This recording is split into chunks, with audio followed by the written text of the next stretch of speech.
here we go.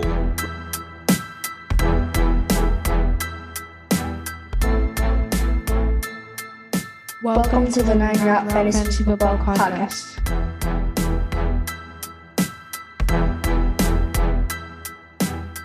What's going on, everybody? Welcome back to the 9 Route Fantasy Football Podcast. We are going into week 13. We're coming out of our turkey coma and looking to get into action as the season winds down, both in the NFL and in fantasy.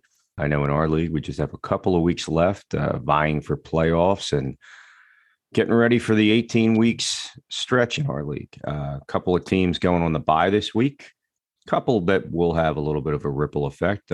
Carolina Panthers, Cleveland Browns, Green Bay Packers, and the Tennessee Titans are all going to be on a bye this week. So for Aaron Rodgers, for Nick Chubbs of the world, you're going to have to maybe look for another option, and hopefully we'll find that and some of your other skill players. Pat, how was your Thanksgiving?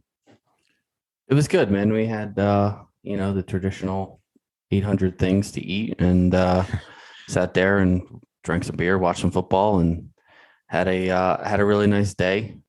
My son decided to cook macaroni and cheese. He wanted to help out with the Thanksgiving meal prep, and he's only 12, so we were like, he's made stuff before, so we were like, yeah, sure, go for it. And as it turns out, man, I think we might have to sell this recipe. It was literally the best macaroni and cheese I think I've ever had in my life. Like I'm literally wanting to finish this podcast so I can go heat more of it up right now. That's how good. All right, folks, that's a wrap. We're going to get out of here. It's a pack. I was like, wait, did that audio cut in from somewhere? No, that was your stomach talking. You're fine. How was yours? What did you guys do? Again, just like you say, the traditional. I did not have a mac and cheese maker per se.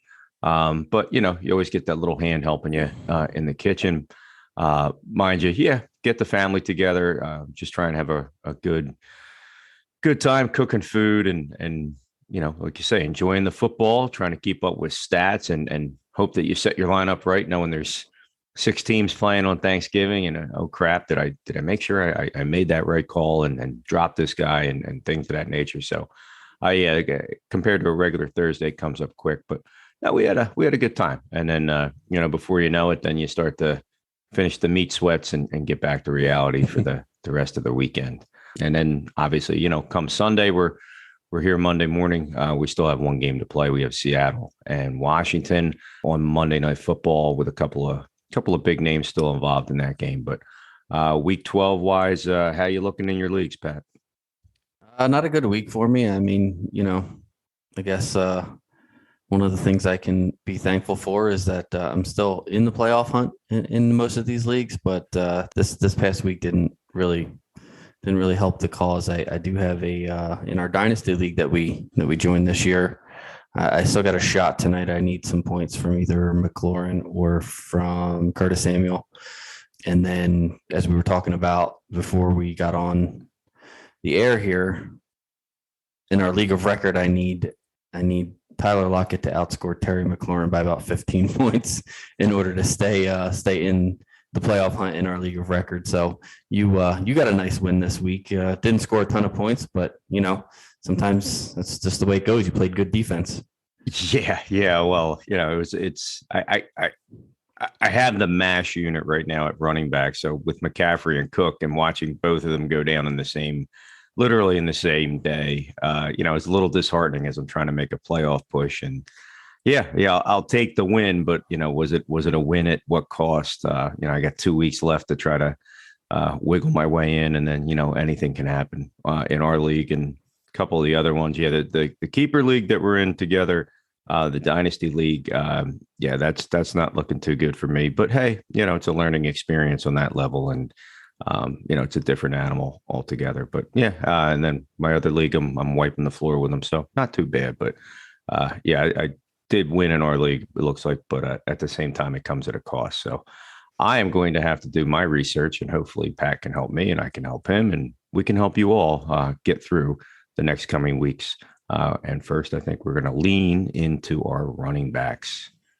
Yeah, and one of the guys that you just mentioned that went down for you this week, Dalvin Cook, his replacement is going to be our waiver wire, I guess, priority number one this week, Alexander Madison for the Vikings. It looks like that Dalvin Cook went down with some sort of shoulder separation or injury.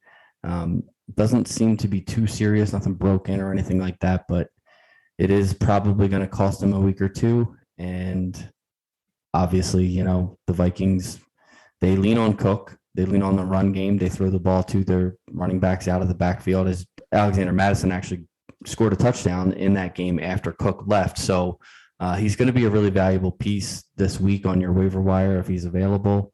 Hopefully, if you lost Cook, hopefully you had Madison already. I know that, towards the end of the season, me personally, I like to handcuff my running backs, especially if they're good running backs. I know in our league of record, you do have Madison, correct? You did handcuff. Yeah, no, that was Cook. part of it. I did make a trade to get Cook and took Madison with him just to make sure, because ironically, yeah, he's had some hiccups and be honest, I've had him. Cook had a couple games where he was out this season, so Madison for the first couple of years took a minute to get warmed up and couldn't quite get to that level, but he looks to be a very capable backup, scoring similar scoring sets of 20 plus points and being involved. So I'm not too nervous about him. Now the McCaffrey one, I feel like that is going to be interesting because I like to say Chuba, but it's Chuba, but we'll say Chuba for record, Chuba Hubbard. And he was my backup and handcuff, and he filled in decent, but now it looks like there's a little bit of timeshare between him and Amir Abdullah, who was signed. They've had a lot of background going on with backup running backs in Carolina, and they have to be loaded because McCaffrey had been a little banged up and then looked okay and rolled the ankle. They're going into the bye week, so they feel like that maybe he'll be okay coming out of it. So I'm not sweating that one too much because I wouldn't have had him this week anyway. So that's more of a play it by ear, but I may have to look for more of a legitimate backup on that level.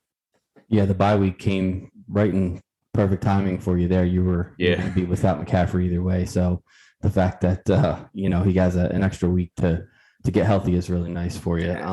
If Hubbard is available though in your on your waiver wire, now would be the week to pick him up before they go on bye, because if there's any reports that come out next week saying that McCaffrey is not going to play, it's going to be a lot harder to get Hubbard. So my suggestion is, if you have the roster spot, you need a running back, go ahead and pick him up, see if McCaffrey plays.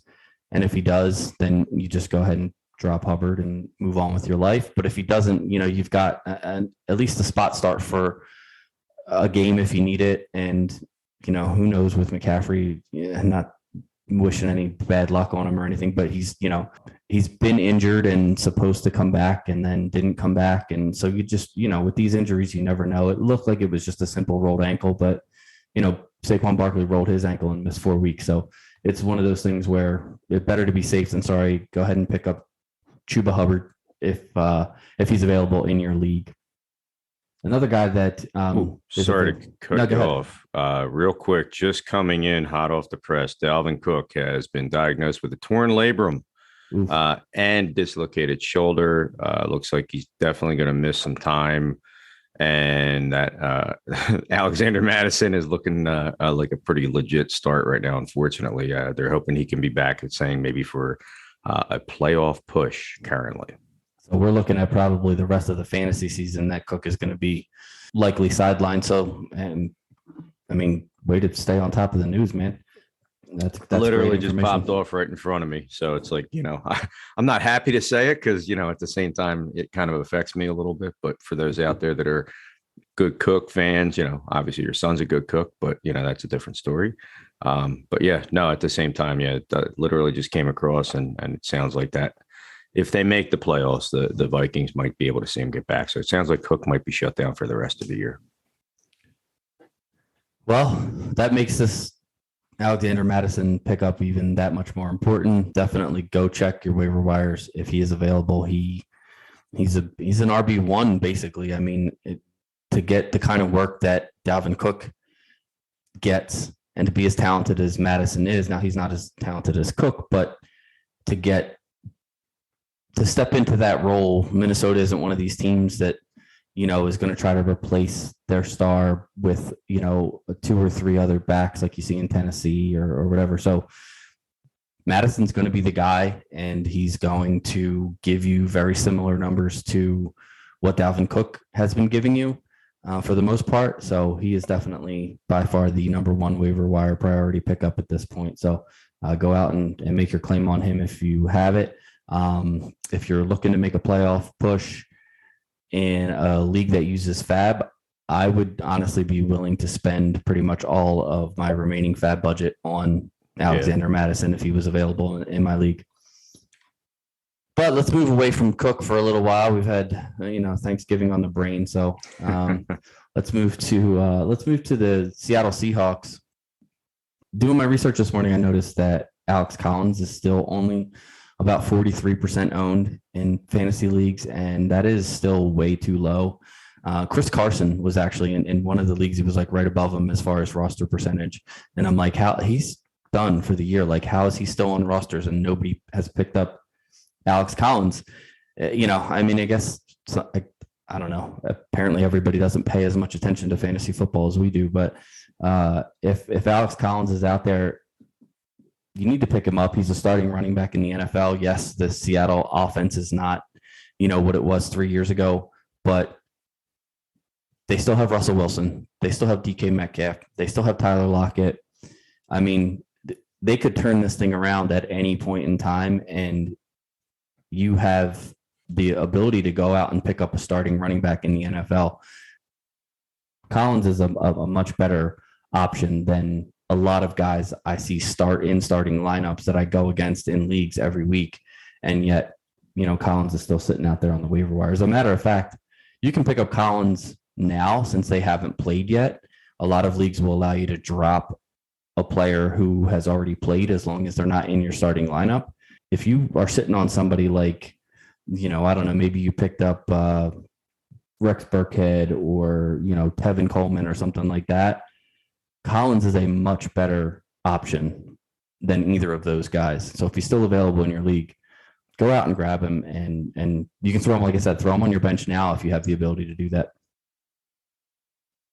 So we're going to look at another running back that is coming to play, and some of this again, we're getting later in the season, so some of this does have a little bit of, I guess you could say, injury connotations to it, things of that nature. But some folks have had him as a bit of a handcuff.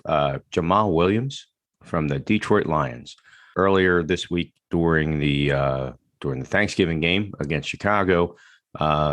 DeAndre Swift was knocked out of action with, I believe it was a shoulder injury.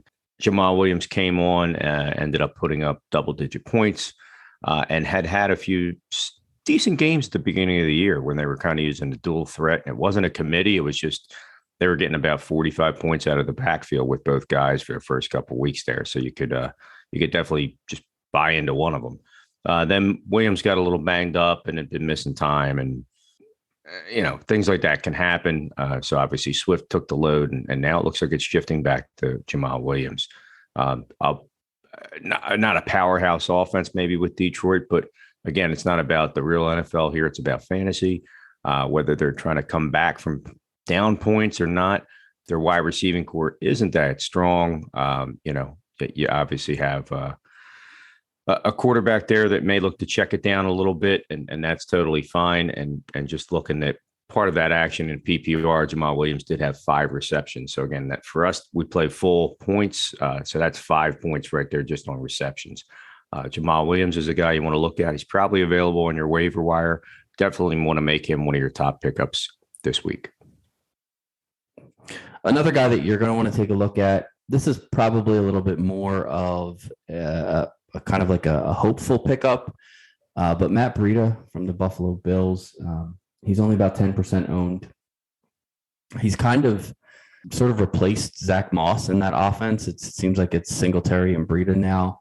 Moss is kind of the odd man out, which is weird because I felt like Moss was more productive in that offense, but I'm not really sure. He was a a healthy scratch week one, and maybe, him sitting out now has something to do with whatever that was back then. I'm not really sure, but Breida has done pretty well since he's filled in this past week against the Saints. He carried the ball 9 times for 26 yards and added 2 catches for 29 and a touchdown on 2 targets. So he's involved in the offense at least enough.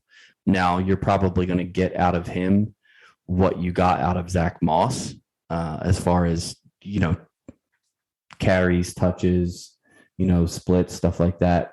But again, if you're in a bind at running back and you need somebody who is at least going to touch the ball a few times, possibly give you an opportunity to score a touchdown.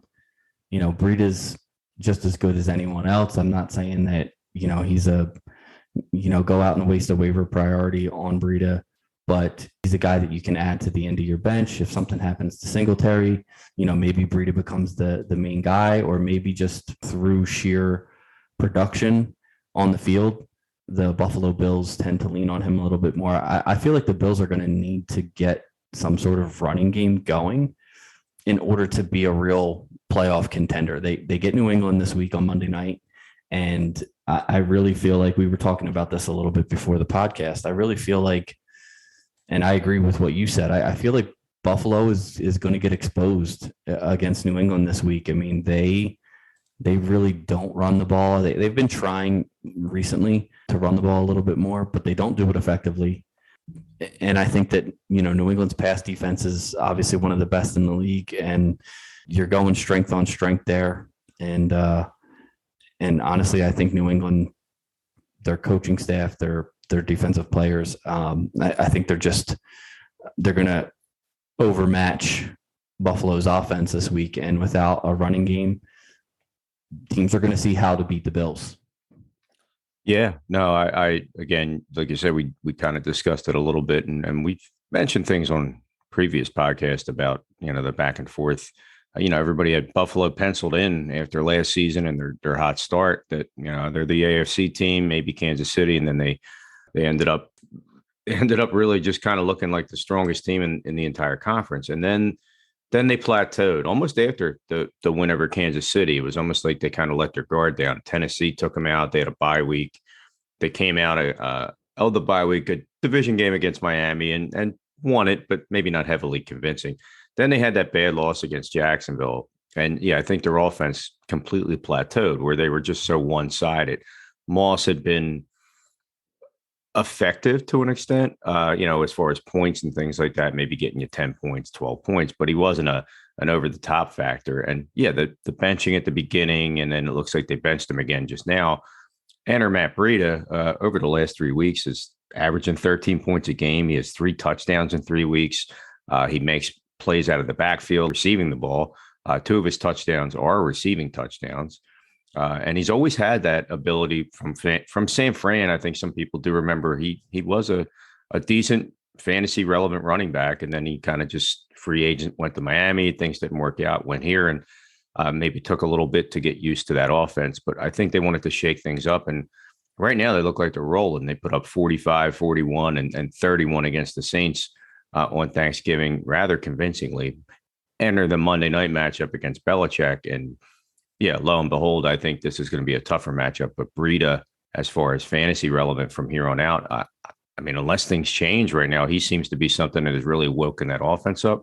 Not saying he's going to be an RB 1 to 5, but I think he's got maybe somewhere for the end of the year, he's going to have somewhere between maybe 7, 8 to tops, maybe 15. I really feel like he's going to get that much more involved because they're going to look to keep a little bit more balance between the two so that the passing game gets involved. Now, what happens this coming Monday might be a good indicator of how far along that's come.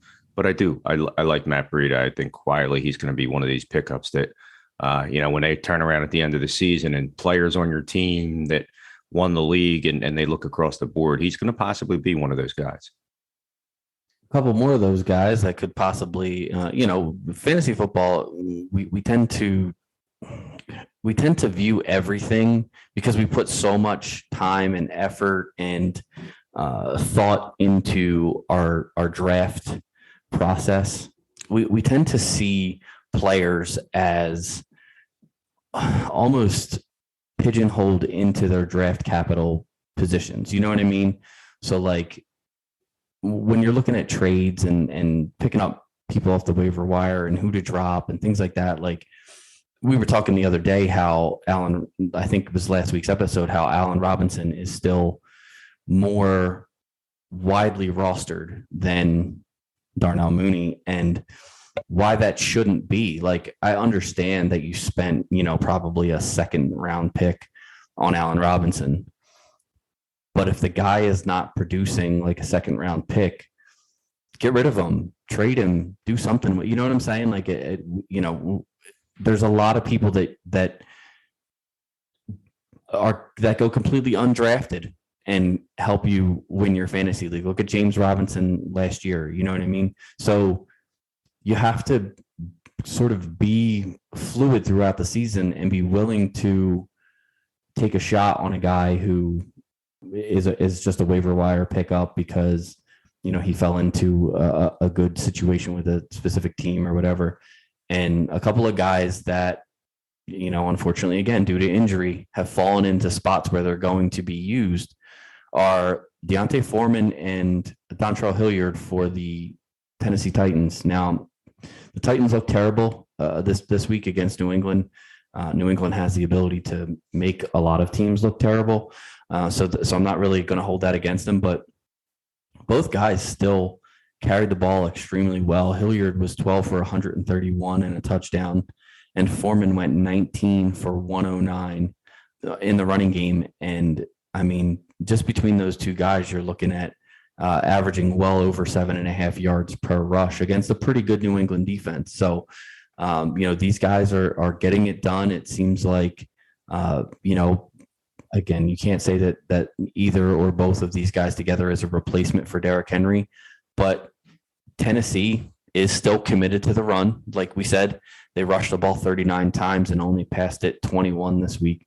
And that's in a game that they were behind for a majority of the game and still only threw the ball 21 times. So they are committed to the run. They are going to give these guys the ball. And if either of them are available in your league, you have to go out and grab these guys. This is where the Titans are at this point.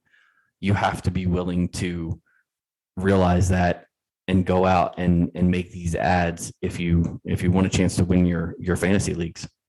Yeah, no, I agree, man. I think having the balls to cut bait on somebody, and again, it could come back to haunt you, definitely. But at the same time, knowing that, okay, you drafted somebody maybe with one of your top in the first 4 or 5 rounds of your draft, and it just hasn't worked out. It's a relationship. It's not you, it's me. Whatever you want to call it, but you need to make sure that you're doing what's best for your team and your roster, and not sit there and dwell on it when there are quality free agents out there to be picked up.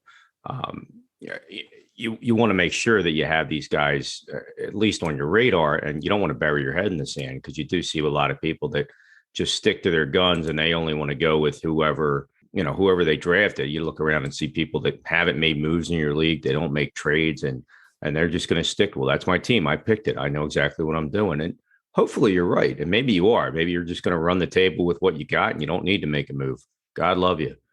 But at the end of the day, you're going to look around and definitely miss out possibly on some of these names of players. And again, you're looking at a backfield right now with Tennessee that is a little mishmash. Last week we said, hey, look, we don't know who to depend on. And now it looks like maybe they're starting to become a front runner with Dontrell Hilliard, who came out of the Cleveland system. So he knows about downhill running. He knows about making plays out of the backfield.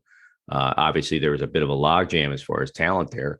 To see him get an opportunity with a team like this that is a similar concept, they definitely want to, they definitely want to run the football and just do it to keep defenses honest and all that. Like, that's kind of what you're really looking for. As far as an RB2 or maybe a flex, is somebody who's going to get that volume. Now, knowing that him and Donta Foreman, another guy who came from a little bit more of a run heavy so to speak, I guess, with Houston, and then obviously got a little banged up. For him to be able to make some plays as well, you have options. Now, you call it a committee, but if the volume's there for both running backs and to see them get back to their basics and feel comfortable with it, you might not have a problem going with either guy. Hilliard seems like maybe the more explosive guy, but at the end of the day, I think you can maybe get by with what you're looking for with Deonta Foreman too. And again, injuries can still be a factor, so it might not hurt to have something like that again, at least on your bench to get you moving. Speaking of another committee concept, so to speak, we're looking at two running backs from the New York Jets.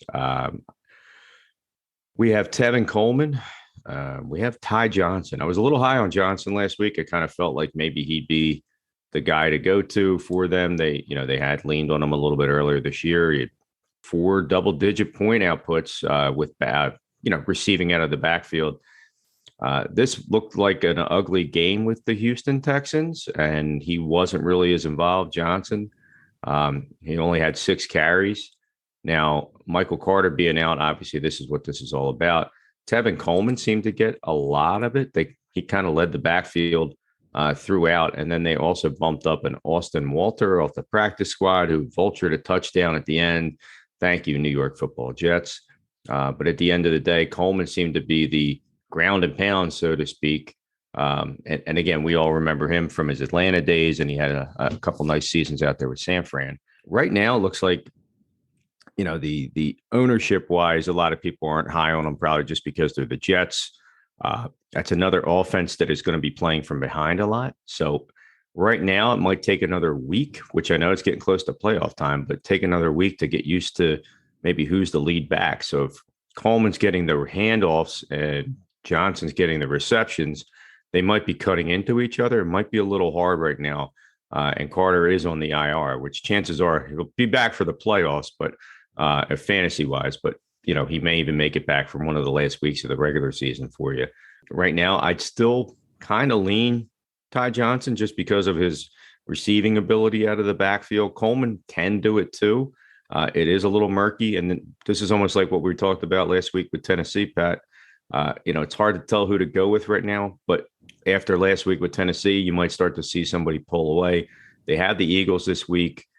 Eagles should win. You would think they're going to probably have a little bit of a game going on there. And then next thing you know, maybe they're going to start to try to make plays to come back in it. So it's going to be hard to tell maybe right now who it is, but Coleman and Johnson should be on the radar. I kind of lean Johnson a little bit more. The last 2 running backs that we're going to talk about again are on the same team, and they were actually in that same game against the Jets. The Houston Texans gave the ball to David Johnson and Rex Burkhead 10 times and 12 times respectively. Johnson was 10 for 39. Burkhead was 12 for 27. Burkhead got a little bit more yardage out of the backfield. He had 3 catches for 27 yards, and David Johnson had 2 for 16.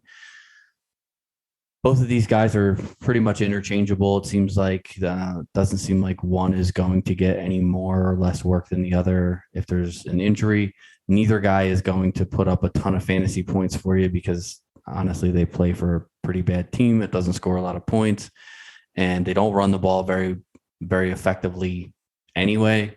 So these are sort of desperation type guys. I would say personally, if I had to choose one, I would take Rex Burkhead just due to the fact that I feel like he, at this point in his career, is a little bit better goal line back than David Johnson. And he's just as good out of the backfield with receptions and things like that. So, obviously the Texans let go of Phillip Lindsay. They obviously felt like he wasn't an integral part of what they were planning on doing on offense. So in steps Rex Burkhead, and Burkhead's always been a decent player. He's never been a superstar, but he's always been a serviceable option at running back. And I think with a team like the Texans, who are, 2-9, I believe their record is this year, all they're looking for is serviceable at this point. They know that they're not, competing for anything. They're just, going through the motions, and guys are trying to, secure jobs for the future. So, Rex Burkhead's going to be one of those guys who's always around and available and, can do the dirty work for you and get you a few yards here and there. But neither of these guys am I trying to jump on and sign off the waiver wire. But if you are desperate, if you're looking for, a spot start here and there, either of these two guys would work. Anybody else you want to add, Scott? Miss anyone? No, I think we're kind of just waiting to see other shoes to drop, a handcuff that might have to pop through, or somebody that goes beyond maybe a 1 week wonder. But no, I think that pretty much establishes what's out there right now in the wasteland that is the running back free agent market. But there are some signs of life. You just got to know who to go for. All right. Well, I guess we should move on to wide receivers then. The wide receiver position is another one where I don't want to say it's necessarily a matchup based play. I think there are guys out there that are, I don't want to say matchup proof, but are good enough to where they should be rostered over other players. But there are also some guys out there that maybe you got a bunch of wide receivers on bye, like I do in one league this week. I'm looking at some of these guys that I could possibly pick up and play just for a week. So some of the guys that we had discussed last week are going to be discussed again this week. Again, for me, Sterling Shepard is still number one on my list. I know he didn't come back this past week, which apparently the Giants didn't need him to beat the lowly Eagles. But I still think that when Shepard gets back, he makes the offense better. He is the best receiver that they have. And, as shown this past week, even in a game where they won, the Giants only put up 13 points and did not look very good on offense. So I'm not saying that Shepard is he's not the answer on the offensive side of the ball, but he definitely makes that offense a lot better just by being in it and with his ability to make contested catches. He runs good routes. He's always been a solid wide receiver. So if Shepard's available, I still think he's the number one waiver wire pickup. How do you feel about that? Yeah, I mean, theoretically going forward, he's if he's on the field, he's probably going to get the lion's share of targets and whatnot. Obviously, Galladay's had a tough time in New York, and Slayton, all them guys, like that offense is transitioning. They just got rid of the offensive coordinator. Shepard has been a fairly constant contributor. It's just a matter of staying healthy. So in theory, I guess he's probably one of those guys, but if you can't depend on him health-wise, you're only going to get him every other week. You're going to get 2 weeks without him, and he's only as good as maybe a flex for you. I think maybe you can find better options. It's not to say you shouldn't be on your bench. And again, maybe matchup based, definitely. But, it's just kind of tough to trust him, I think, if his health is going to constantly be a rotating factor, so to speak. Who would you go after of the guys that we discussed, before the show? Who's your number one target at wide receiver if you're looking to add somebody? It's tough. I mean, okay, you see Van Jefferson had a nice game yesterday, but obviously the entire Rams offense did. Now maybe going forward, they get the spread going around to all three guys, and again he picks up a little bit of the what you got Beckham now. It's hard to tell maybe right there who it is. There's no lead guy. I mean, Russell Gage had a decent game yesterday. I have Jacoby Myers on my roster. Kendrick Bourne got involved. So, I mean, looking at some of the names, I think it's tough to trust. I think, and I know you just said it. I think it's going to look at maybe the matchup based concepts of, again, is that guy going to be your wide receiver too? Is he going to be your flex based on if they're going against a team that gives up a ton of points to wide receivers? And I feel like that is it. I mean, right now you'd say, okay, the Rams are probably one of the highest powered offenses. Seeing Jefferson get that ball, get a touchdown, make his big plays. Like, to me, maybe he'd be the guy I'd lean a little bit more, knowing that he's going to stay on the field and knowing he's, albeit knock on wood, but an injury away of being really one of the top dogs on that offense where, again, you get Stafford throwing the football to you. We talked about different wide receivers throughout, but I just kind of feel like maybe he's the guy right now. Nice coming out of the bye for the Rams. And again, that was a it was a big shootout game kind of with Green Bay, but the Rams have been putting up the points all season.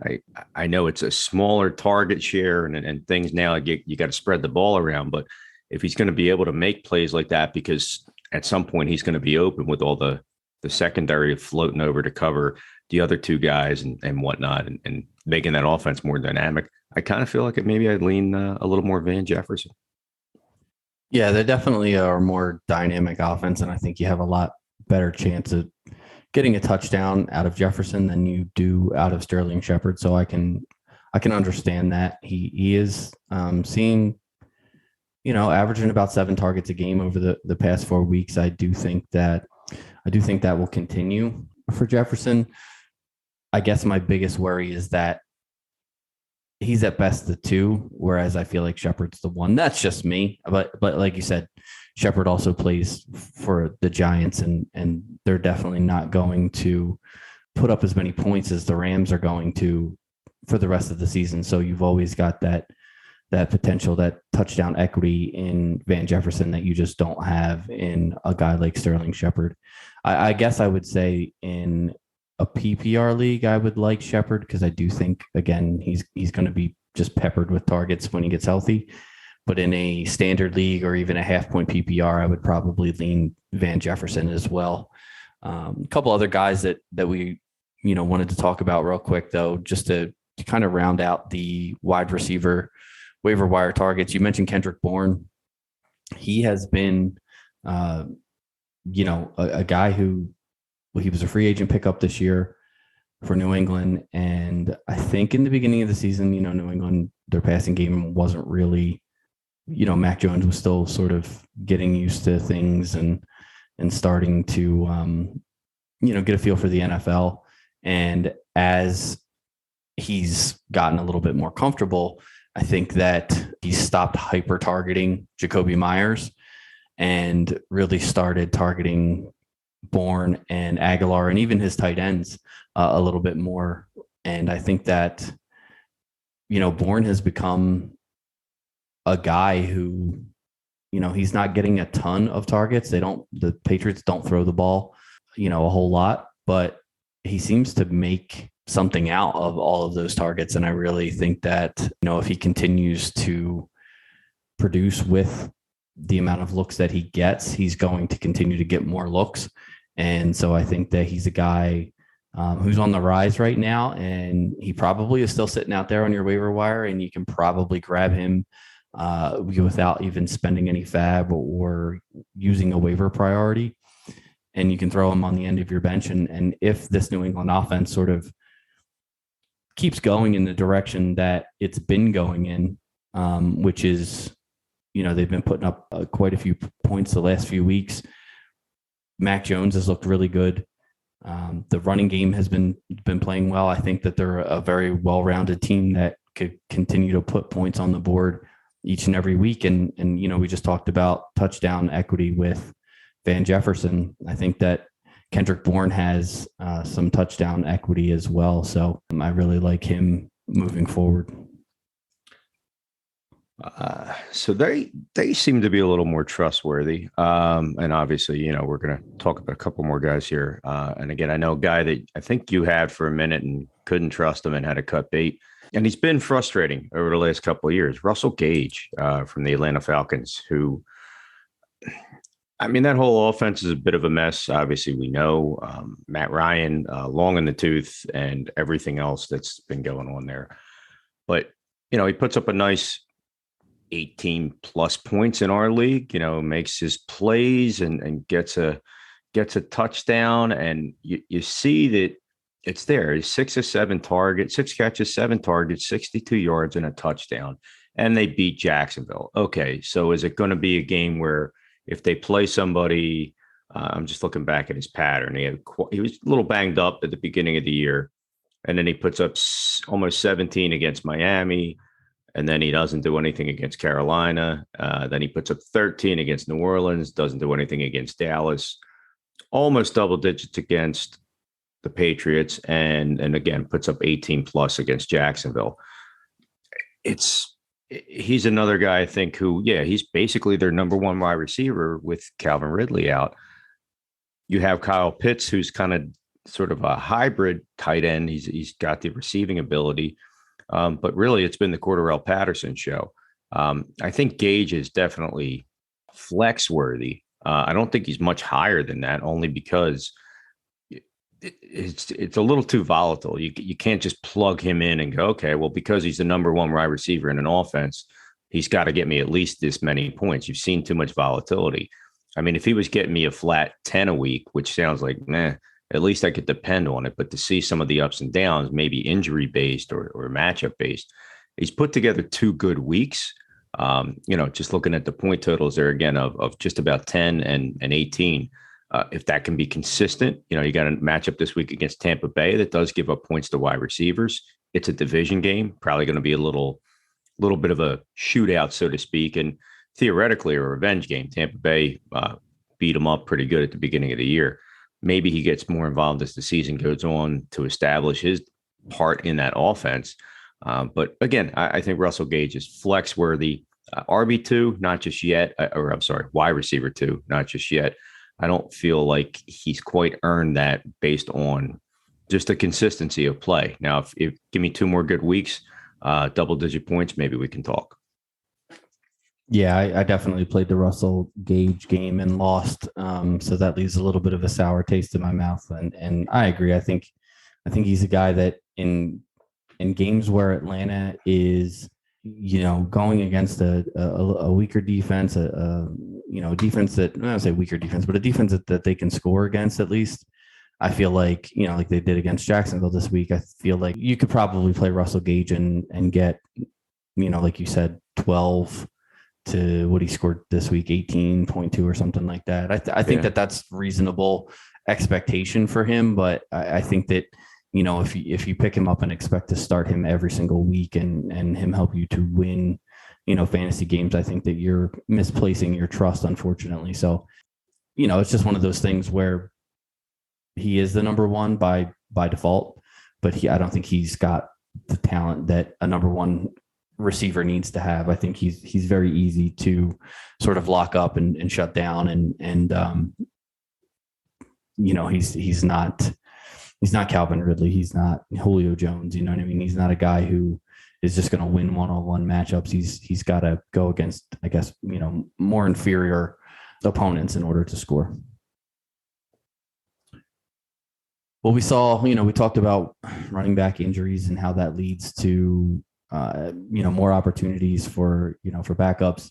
Sometimes wide receivers and tight end injuries can also lead to, obviously to more targets for players. And it's funny, it took Jamal Agnew getting hurt for the season and Dan Arnold, a guy who was traded for midseason, going down mid-game to finally get Laviska Shenault and Marvin Jones, the type of target numbers that you were kind of expecting coming into the season.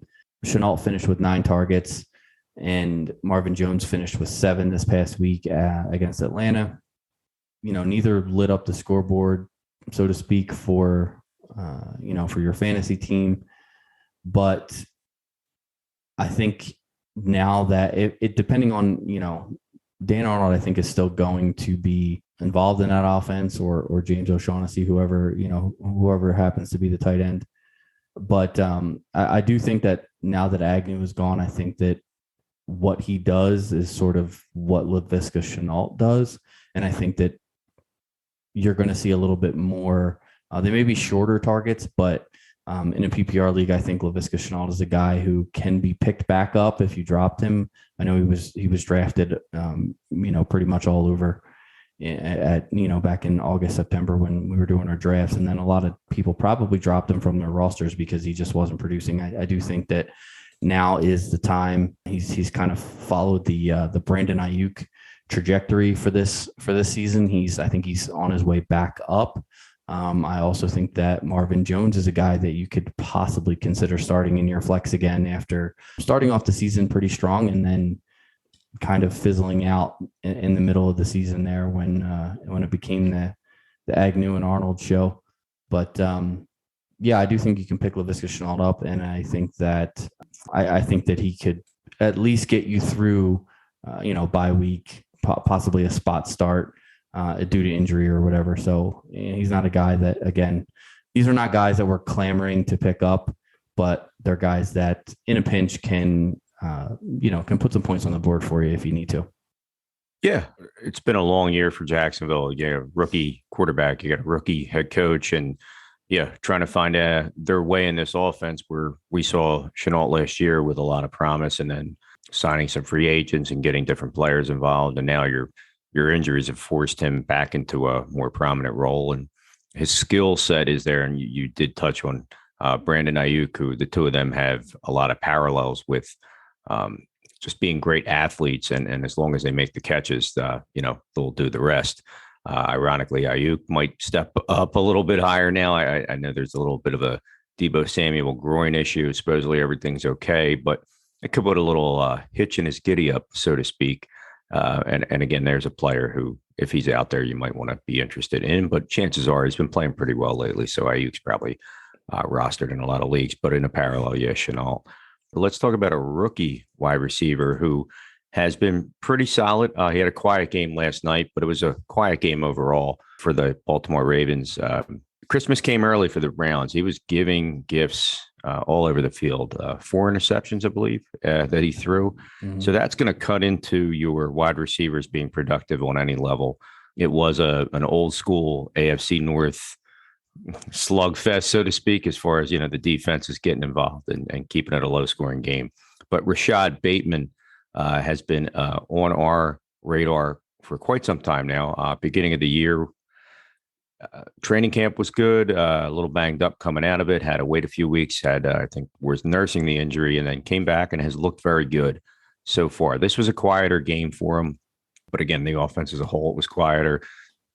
Moving forward, he's one of those guys, I think that, he's definitely worthy of a flex position in your league. He's on an offense where you say, oh, it's Baltimore. And yes, they are a bit run heavy, but he's put up a few solid games. Now, he's had a couple quiet ones the last 2 weeks, which, it's going to be expected. Defenses are going to start to rotate to him, but you got a matchup coming up. You got Pittsburgh, you got Cleveland, you got a Green Bay matchup coming up down the road when that would be, in our league, that would be week 1 of the playoffs. That has some shootout written all over it. So, you do have some matchups that are going to be favorable, and he's been a pretty solid player.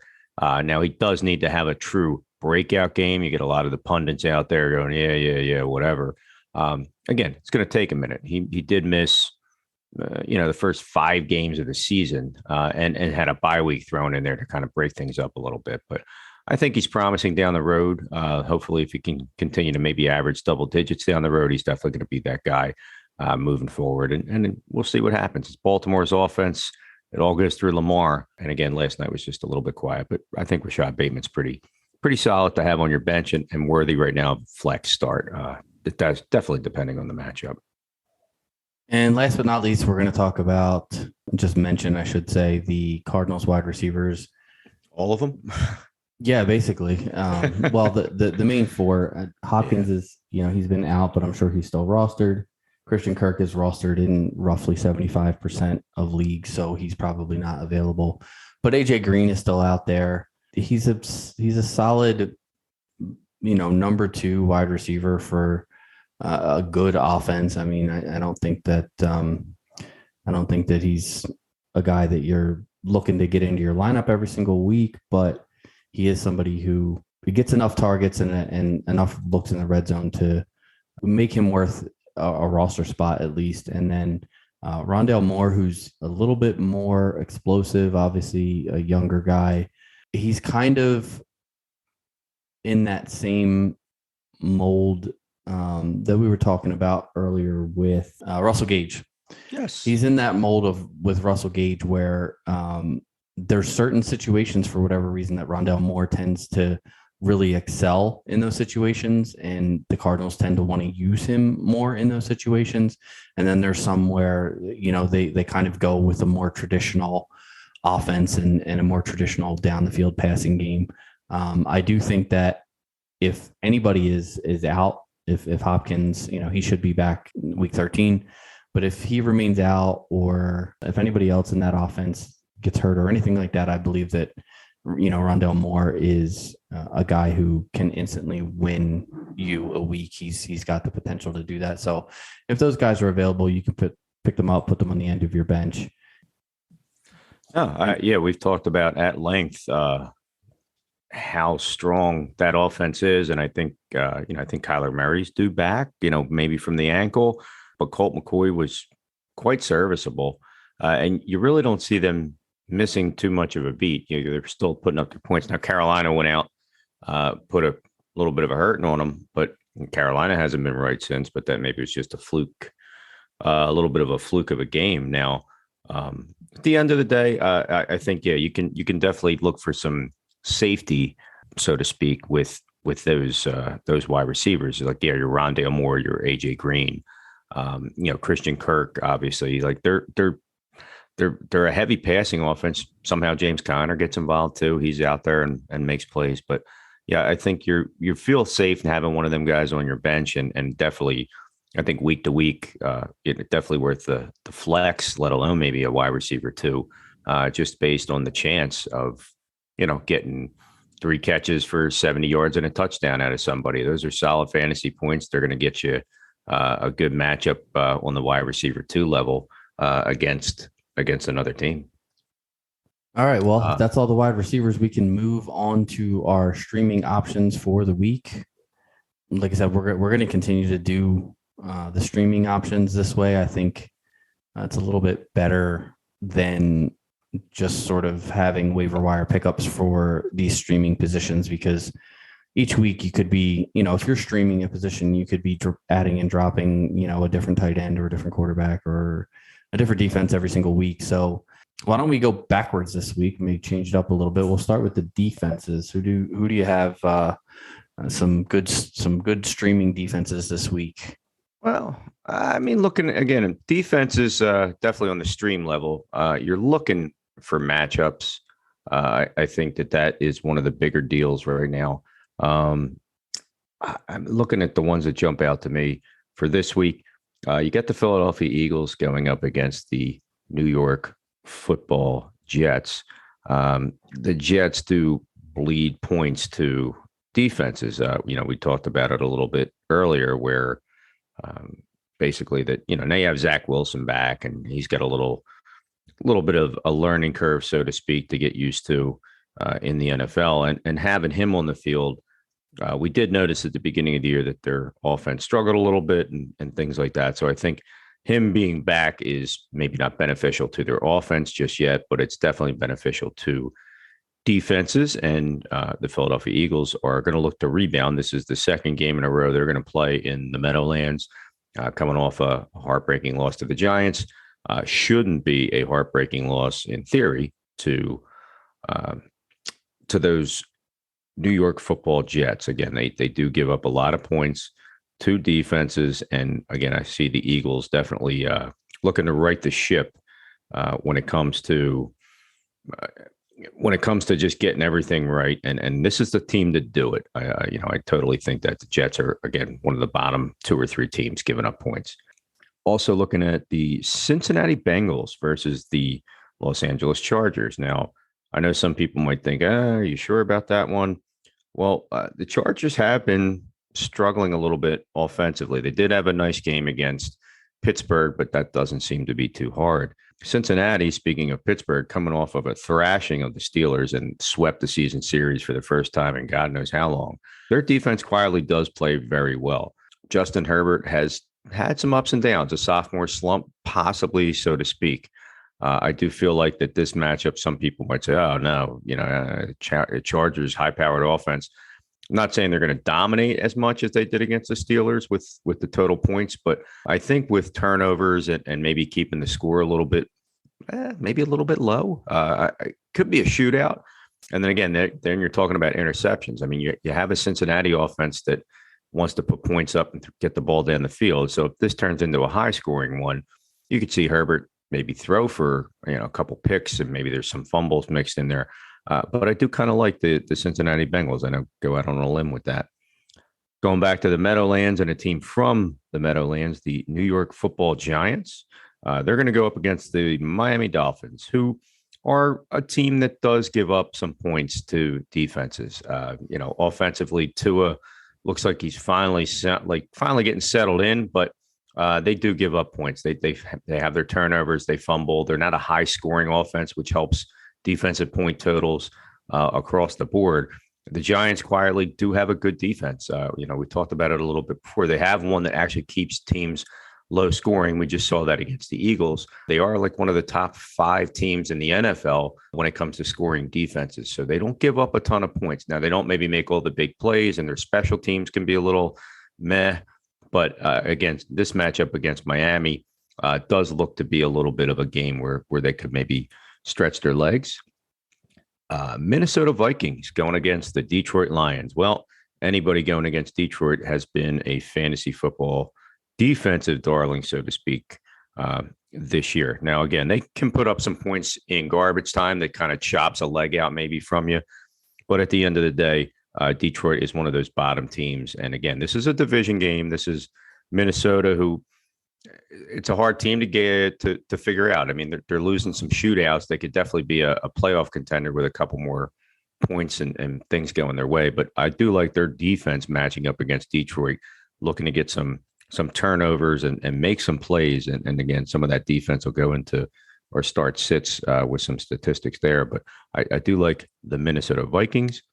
And then finally, stop me if you heard this one. I'm going to go out on a limb, but I do kind of think that the Denver Broncos defense, yes, the Denver Broncos defense, they're not going to lead the league. They're not going to win this week, maybe with crazy points, but they're going against the Kansas City Chiefs, who everybody thinks they're back. Oh, they're back. They're ready to come out, and they're coming off a bye week. But Denver did a nice job this week against those Los Angeles Chargers, who have a high-powered offense. They kind of made them look a little mortal. This could be a game for the Broncos to really show that, they are a contender. Looking at the AFC West, you have the Chiefs only a game ahead of the rest of the division. So everybody can smell blood in the water, and they are trying their hardest to get to that top level. Denver's going to want this game really bad. It's in Kansas City, which is going to be kind of tough on the road. But again, it's a division matchup. Everything's out the window when it comes to that. You just saw, again, Eagles were favored heavily to go into New York and beat the Giants.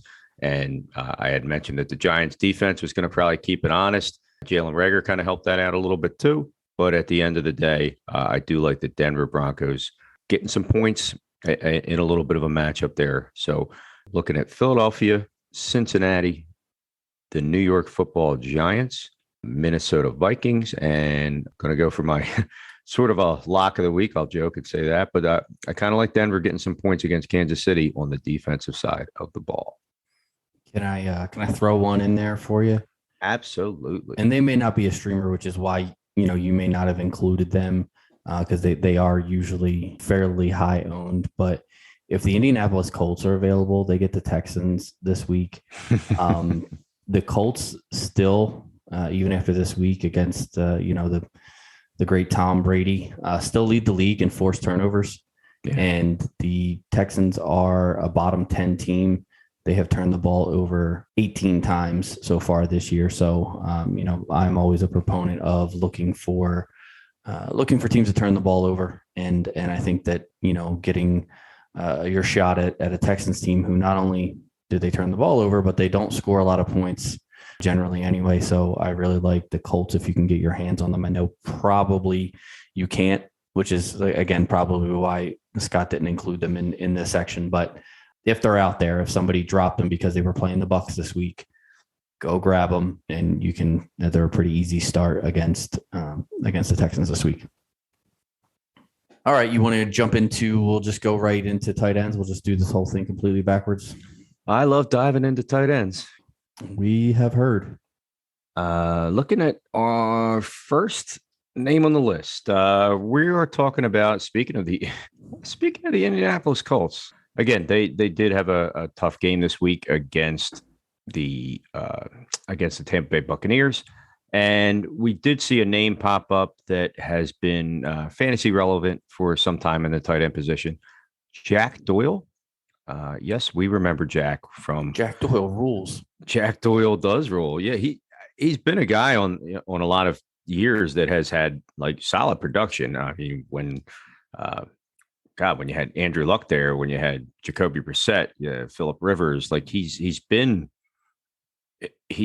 decent for them for some time. I mean, Mhm. again, there's just no getting around it. Um, he had a nice game and nice by the cast, 6 receptions, 81 yards, and a touchdown. And we had gone back and forth between him and Mo Alley Cox, but right now he seems to be the hot hand on that level. Going into a matchup against the Houston Texans. Houston Texans, they love to give up points to pretty much everybody when it comes down to it. Against the tight end position, they are, again, a bottom feeder. They are one of the bottom 5 teams against giving up points when it comes to that. They've given up 6 touchdowns this season to the tight end position and averaging about 10 points a game. So, Jack Doyle, this is a division game. This is obviously Indy coming off a tough loss and looking to right the ship against Houston. I think that's a probably juicy matchup. Jack Doyle is definitely going to be stream worthy and definitely heavily available probably in some leagues. Agreed. Oh, Another guy that we looked at or that we're looking at for this week is James O'Shaughnessy from the Jacksonville Jaguars. As we talked about a little bit, we hit on earlier, Dan Arnold went down with a knee injury. Not 100% sure if he's going to be back for the game next week versus the Rams. But as good as the Rams are defensively, they're actually a bottom 7 team versus the tight end position. They give up roughly 15 and a half PPR points per game, which is just under what those Houston Texans give up.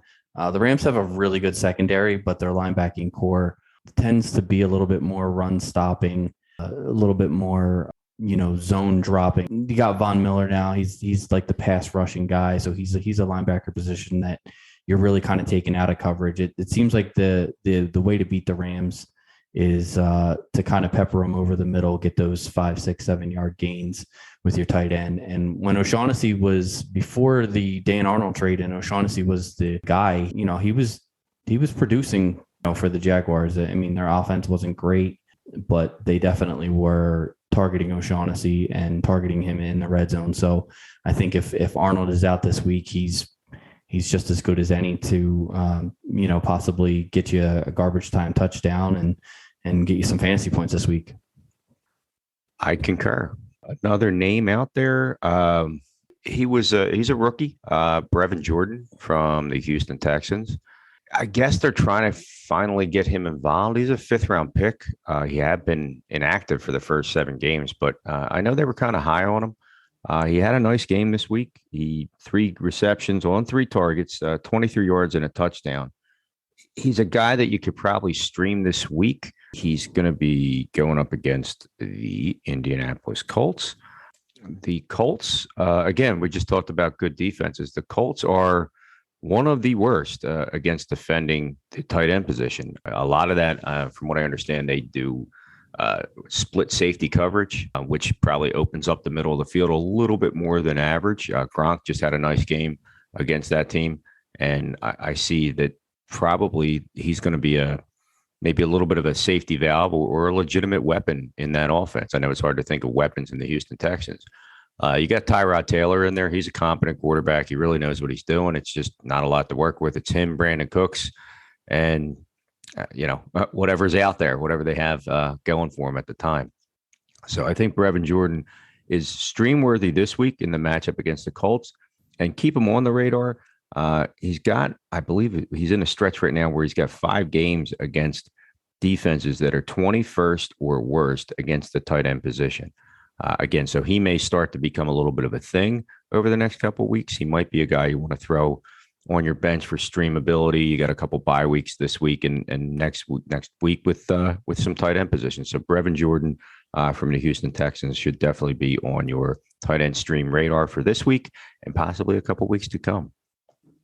Another guy who actually the next 2 guys that we're going to talk about both could see increased opportunities due to injuries to the guy in front of him. Nick Vannett from the New Orleans Saints. He only saw 1 target this week against the Cowboys. but he caught a touchdown with that one target. And I think that it seems like, from following the Saints and the way they use their tight ends, Adam Troutman, who was their starting tight end, also Juwan Johnson. Those guys tend to not get a ton of targets between the 20s, but when they get into the red zone, Jameis Winston was looking for the tight end. Seems like Trevor Siemian is looking for the tight end. It's just these guys are getting red zone targets. I guess the reason Vinette is a little bit farther down the list here in terms of streamers is because he's probably going to have to score a touchdown in order to, make it worth playing him this week. But against the Dallas Cowboys, he's got a decent chance at making that happen. The Saints are probably going to have to score with the Cowboys in order to keep up in that game. I know, we said the same thing about Buffalo, but Dallas's defense is nowhere near what Buffalo's defense is. So I do think the Saints will have a little bit easier time moving the ball this week against Dallas. Dallas is the 21st team. So basically the 12th worst team versus the tight end position, giving up 14 PPR points per game. Again, I think that with the fact that the Saints are probably going to have to throw the ball, because Dallas, as much as Dallas loses, they score points in these games. I mean, you saw on Thanksgiving, they took a pretty tough L, but they scored 33 points. So, Dallas scores. It's just, can their defense stop anybody? And so far this year, they really haven't had a few good games, but for the most part, they're still giving up a ton of points. So I think you got a shot at getting another tight end from Nick Vinette. Yeah, again, this is just speculative at this point. Darren Waller has a strained IT band. I don't think it has anything to do with computers, more with his knee. And he did have a knee issue earlier this year, which caused him to miss the game against the Philadelphia Eagles. And enter one Foster Moreau, who had a little bit of a game against Pittsburgh earlier in the year and obviously doesn't get the volume based on Darren Waller. He filled in admirably on that day against Philadelphia, where he had 6 catches for 60 yards and a touchdown. And then he's kind of, just around. He's a backup. But the tight end position in the Las Vegas Raiders offense is a focal point. Derek Carr makes it a point to establish whoever's there. Obviously, having Darren Waller is nice because it's top 3 tight end in the league. If he's set to miss any time or is unhealthy or a late scratch on a Sunday, a streaming option for you is definitely worth a Foster Moreau look. He has shown his ability when pushed into duty that he can be that player. So monitor the Darren Waller situation. And again, keep Foster Moreau around. He actually would be a solid streaming option based on the volume that the tight end receives in the Las Vegas Raiders offense. All right. And now moving on to the quarterback streaming positions, we'll stick with the Raiders. And number one streaming option for me this week is going to be Derek Carr versus the Washington football team. Obviously, as of right now, Washington has not yet played their game in week 12, but up until that point and pretty much for most of the season, they've been the absolute worst team at stopping the quarterback. They're giving up about 24 fantasy points per game, which is almost 4 points better, or 4 points worse, I should say, than the next worst team to the quarterback position. So anytime you get a chance to start your quarterback against Washington, you should probably do that. I think that's a fairly good option if you're streaming quarterbacks. Another guy that I like this week is Matt Ryan versus Tampa Bay.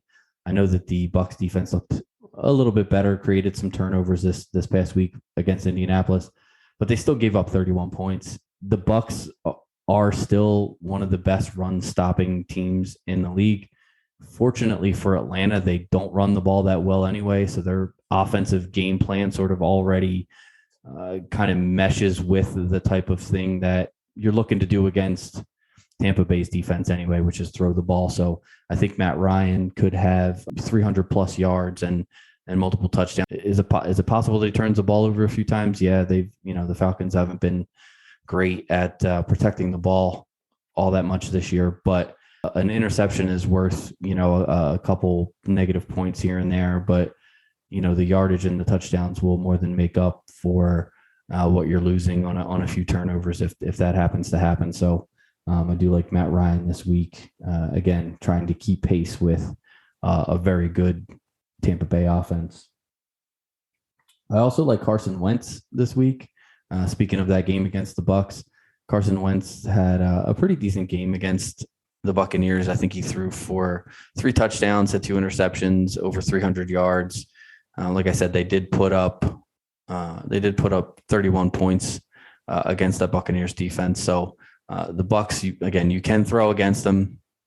That's kind of the only way to beat the Bucs, and mainly because their front four is so strong. So I do think that this week against Houston, Carson Wentz should have a much easier go. The running game should get going a little bit easier, but I think that also helps Wentz to kind of get that play action passing game working and get the ball downfield to guys like Jack Doyle, who we just mentioned, and Michael Pittman and so forth. So I do see Wentz potentially having a pretty solid game against the Texans. And last but not least, I'm going to go in that same game, Tyrod Taylor versus those Colts. Again, the Colts, just like the Bucs, are really good against the run, but they struggle against the pass. And I think that the Texans, the Colts are going to score. The Texans are going to have to score. And I think that this is going to be one of those games where they're going to have to throw the ball quite a bit, which is good for Indianapolis because they do, like I said, they do have a lot of takeaways. And, I think it's good for their defense. But I do think that, again, just sort of like Matt Ryan, I think Tyrod Taylor could be forced to do enough to score you a decent amount of fantasy points. Again, if you're in a pinch, if none of these other guys available, I think you can go with Tyrod Taylor versus the Colts. We'd like to sincerely thank you for listening to the show. You can follow us on Twitter at the 9Route1 and at Scott from Delco. We put out a lot of funny and informative information on there. Our email address, if you'd like to email the show, is the 9RouteFFB at gmail.com. Make sure to click the little plus wherever you're listening to follow the show. And if you like what we do, please leave us a review. Good luck this week, and we'll be back next week with more fantasy football info to take your team deep here on the 9 Route Fantasy Football Podcast.